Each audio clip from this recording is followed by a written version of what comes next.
என் தந்தை மறைவுக்கு ஃபோனில் இரங்கல் தெரிவித்தார். அவரின் மூத்த அண்ணன் மறைவுக்கு துக்கம் விசாரித்து ஆறுதல் கூற வேண்டும் என்று சீமான் தரப்பில் இருந்து முதல்வர் தரப்புக்கு தூது போயிருக்கிறது. யார் அந்த தூதர்? சொல்கிறேன். நாம் தமிழர் கட்சியில் எந்த பொறுப்பிலும் இல்லை என்றாலும் சீமானுக்கு தேவா என்கிற தேவேந்திரன் தான் நிழல் போல இருக்கிறார். இது வெறும் ஆறுதலுக்கான சந்திப்பு இல்லை என்பதை உணர்ந்த முதல்வர் தரப்பு வீட்டுக்கே வாருங்கள் என்று சிவப்பு கம்பளம் விரித்திருக்கிறது. சீமானின் நாம் தமிழர் கட்சிக்கு 26 சட்டமன்ற தேர்தல் வாழ்வா சாவா போராட்ட நிலைதான். தன்னையும் தனது கட்சியையும் காப்பாற்ற சட்டமன்றத்துக்குள் அவர் நுழைந்தே ஆக வேண்டும் என்ற முடிவில் இருக்கிறார்.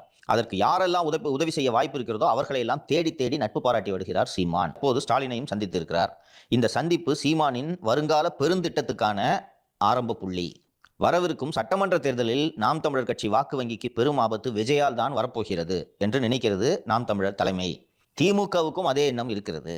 எனவே தேர்தல் களத்தில் விஜயை விமர்சிக்க சீமானை பயன்படுத்தும் பிளானை போட்டிருக்கிறது திமுக. அதற்காக அவருக்கு சில உதவிகளை செய்து கொடுத்து, என்ன உதவி?